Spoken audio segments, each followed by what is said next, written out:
May buntag sa atong mga televiewers na silang tagsa-tagsang panimalay o kamugatan-aw sa atong programang The NCCA Hour. Sa sulod sa usa ka oras, inyuhang matanawan ang usa ka storya nga mao'y magdungag sa inyong kahibalo may tungod sa atong sining ug kultura nga naguluhag Philippine Centennial.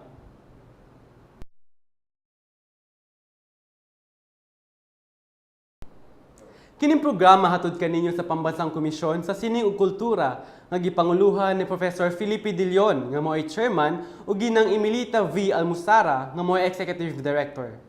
Uban sa pagkigtambayayong sa Federation of International Cable TV Association of the Philippines nga gipanguluhan ni ginang Estrelita J. Tamano.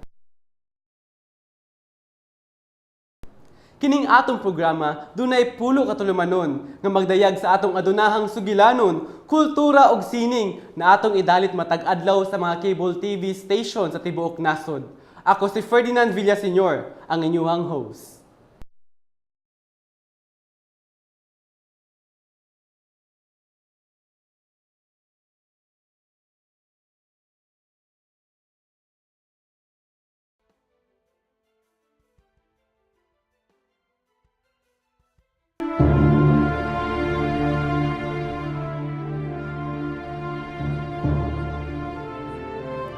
Adunay mga komunidad na ginakahadlukan o ginakulbaan na mahanaw tungod sa nanggawas ng mga bagong kultura nga dala sa nagkalain-laing pwersa.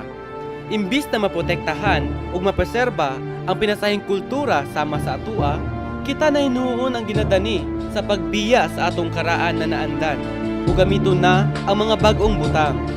Niresulta kini og krisis sa komunidad nga makita ninyo niining programahan.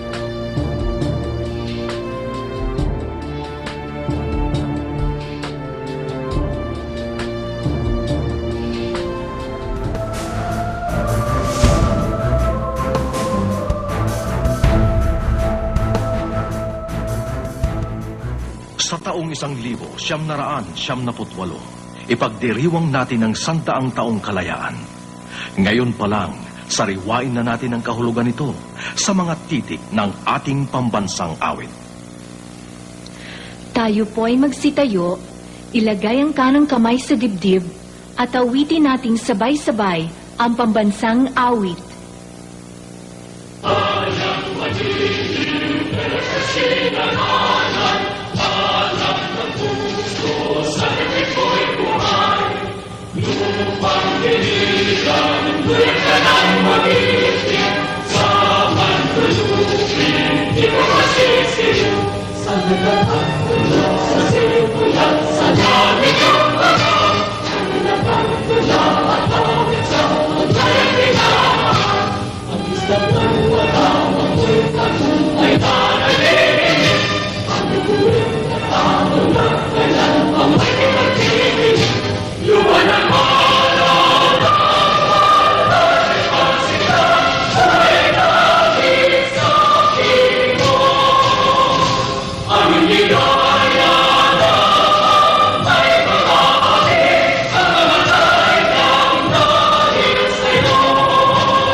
The spirit of the Filipino race was shaped by our long history of epic struggle to end oppression and to be free.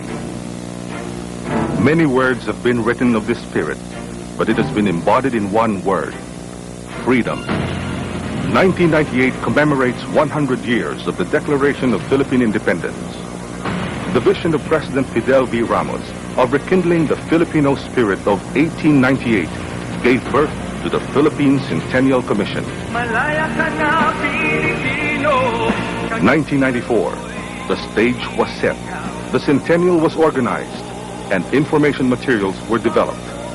The Centennial logo was designed and a 5-year master plan approved by the President.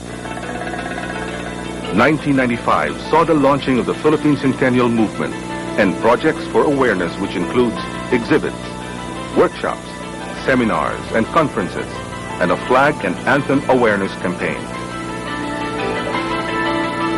The Centennial Freedom Trail was initiated, a program dedicated to the restoration, enhancement, and maintenance of 14 national shrines to highlight the revolution.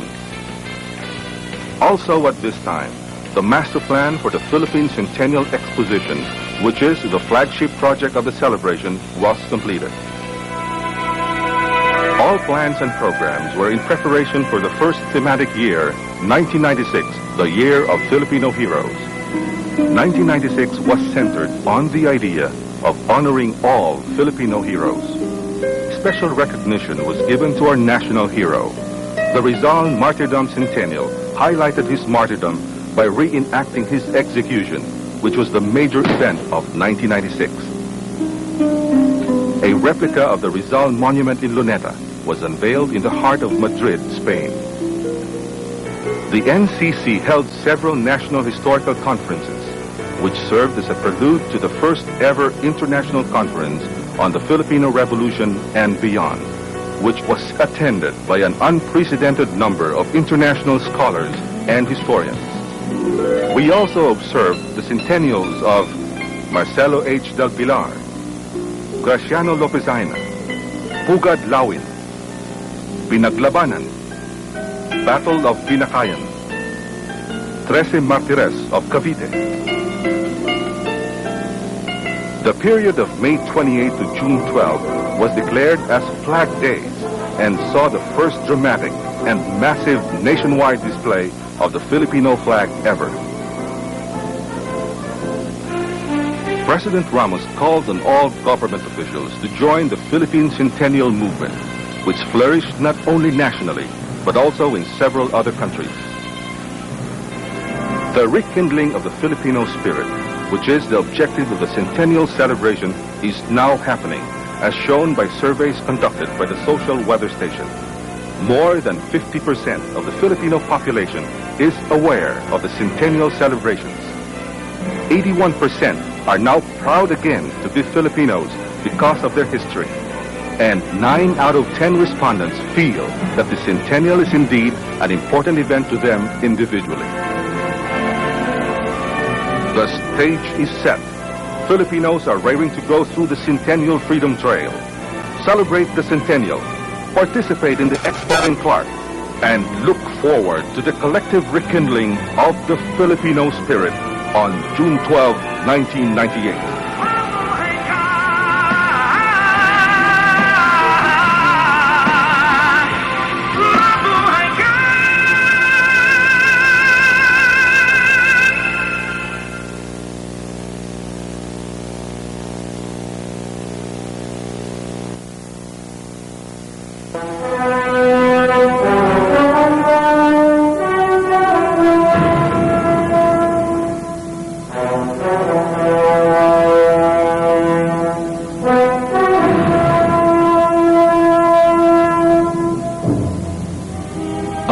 Years ago, in the heart of Asia, a new nation declared its freedom. A nation forged in the fire of revolution. Inspired by its love of peace, justice, and democracy, this new republic was the Philippines. In the century that would follow the revolution of 1896, the Filipino people would face many trials. In war, in peace, in the many daily challenges that confront a modern nation. But they would always prevail, having proved themselves worthy of any adversary.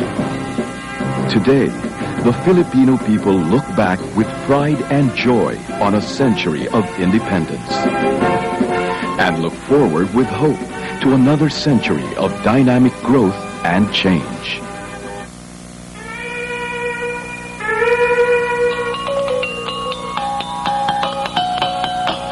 When the Spaniards arrived in 1521, they found a flourishing native culture, known to its Asian neighbors, busy with trading activity.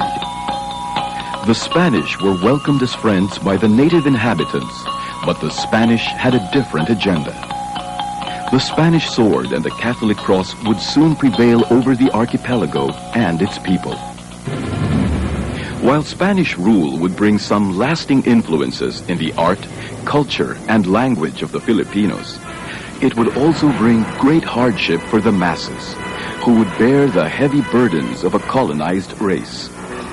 Tributes, an endless stream of permits to procure, monopolies, forced labor without compensation, corruption and brutality courtesy of the Guardia Civil, and the excesses of some Spanish authorities and friars who took advantage of their positions for private gain.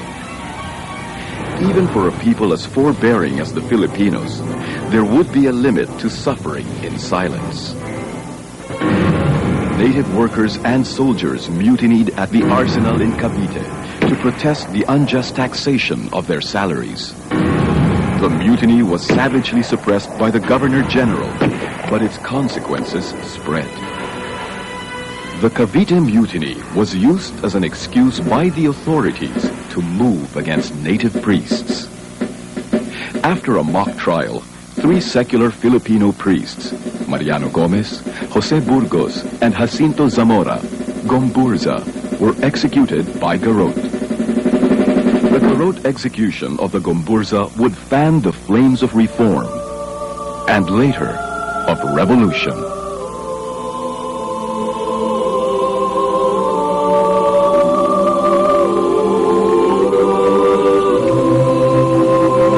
The death of the Gomburza would leave an indelible mark on the Filipinos of the time, planting the embers of reform in the hearts of many. Some of the brightest of those flames would burn abroad, in Europe, where the sons of the Filipino upper class, the Ilustrados, had gone to study and to know the world.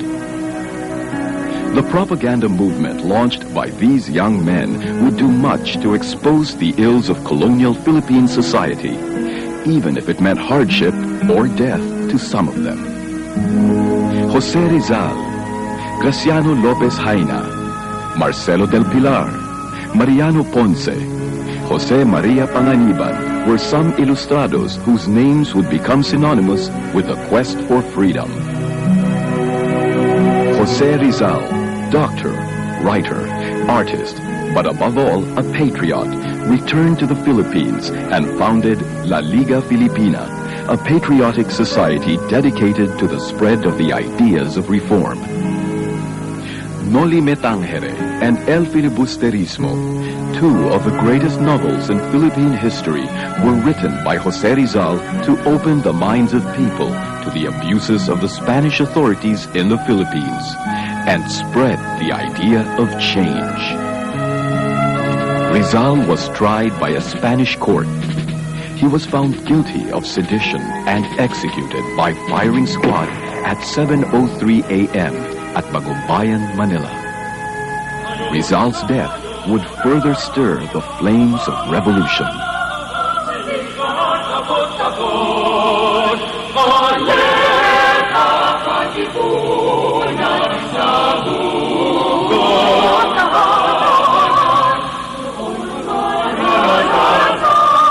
Andres Bonifacio, a man of the people, a champion of freedom.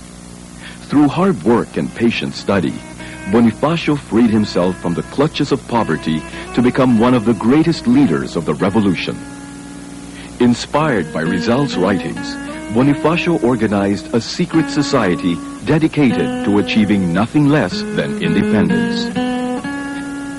This society would be known as the Kataas-Taasang Kagalang-Galangan Katipunan ng mga anak ng bayan, the highest and most respectable society of the sons of the people, or more simply, the Katipunan. The members signed their names in blood as a symbol of their commitment to the struggle for freedom. Secretly, the Katipuneros passed on the message of freedom, in print and by word of mouth. From 300 members, the Katipunan's ranks rose in number to 30,000 on the eve of the revolution. In defiance of Spanish authority at Pugadlawin on the outskirts of Manila, the Katipuneros, revolutionaries all, publicly tore up their poll tax receipts. The cry spread out. Mabuhay ang Katipunan! Mabuhay ang kalayaan! Long live the Katipunan! Long live freedom! The fires of revolution broke out into an open conflagration. One town followed another in joining the cause of the Katipunan. San Juan del Monte, San Francisco de Malabon, Caue, Noveleta, San Isidro, Imus, places engraved today on the map of Philippine history.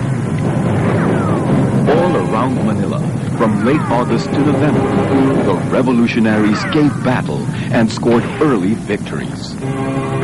Severely undermanned, the Spaniards sent for reinforcements. Governor-General Ramon Blanco, thought to be too lenient, was replaced by Governor-General Camilo de Polavieja, an iron-fisted warrior.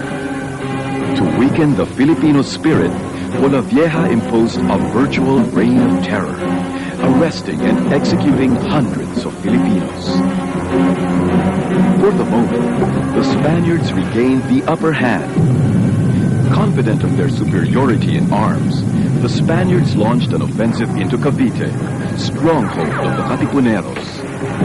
At Binatayan in Cavite, the Spanish offensive was slowed down by the trenches of the revolutionaries. These trenches were built on the orders of General Emilio Aguinaldo, the young mayor of the town of Caue. The Battle of Binatayan was hard fought, but the Spanish were outflanked by Aguinaldo, and victory was secured. Emilio Aguinaldo, educated and already a leader before the start of the uprising, would rise to the leadership of the revolution beside Andres Bonifacio. Supporters of Aguinaldo led a movement to organize a new government to replace the Katipunan. A convention was held at Tejeros to establish this, and Aguinaldo was declared president. The Spanish, too, were busy changing leaders. Primo de Rivera replaced Camilo de Polavieja as Governor-General. De Rivera mounted a fresh offensive against Aguinaldo's forces and captured Cavite. Withdrawing in the face of far superior firepower, Aguinaldo consolidated his forces in the mountain stronghold of Biak na Bato. There, the revolutionaries set up a republican government, the Biak na Bato Republic, founded on a democratic constitution.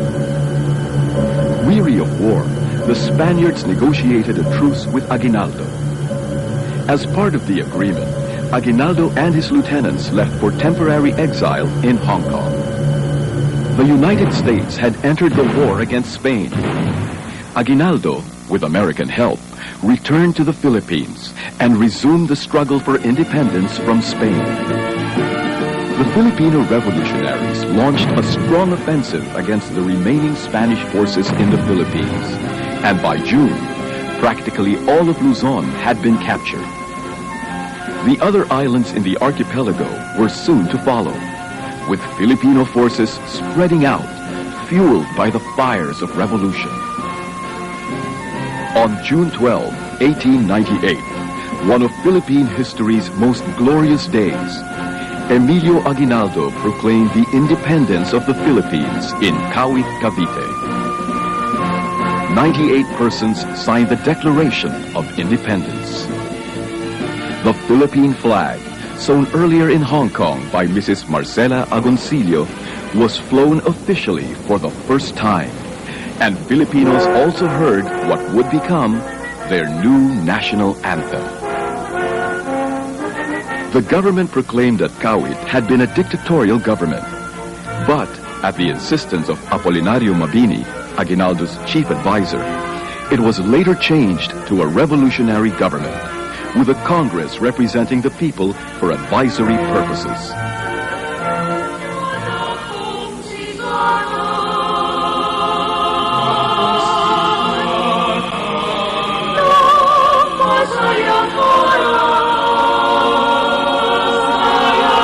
On September 15, 1898, the Revolutionary Congress met at the Baraswain Basilica in the town of Malolos in Bulacan Province. the Congress drafted a new constitution creating a Filipino state with a popular representative and responsible government with distinct executive, legislative, and judicial branches. By just one vote, the Malolos Congress also decided for the separation of church and state. A powerful lawmaking assembly emerged to be composed of legally elected delegates. On January 23, 1899, the first Philippine Republic was inaugurated in Malolos with Emilio Aguinaldo as president. The 1896 revolution was over, and a new century dawned on the horizon, fraught with challenge and opportunity. The Filipino people would later have to fight again, but they would do so under their own flag, in defense of their hard-won freedom, for peace, justice, and progress for all Filipinos, all over the archipelago, from one generation to the next. As we stand not only on the threshold of the 21st century, and all the challenges and opportunities that portends, but also we are on the threshold of unprecedented prosperity and progress. And if we keep on this path of economic reform and liberalization, the Philippines will emerge to claim its destiny as one of Asia's most capable economic performers.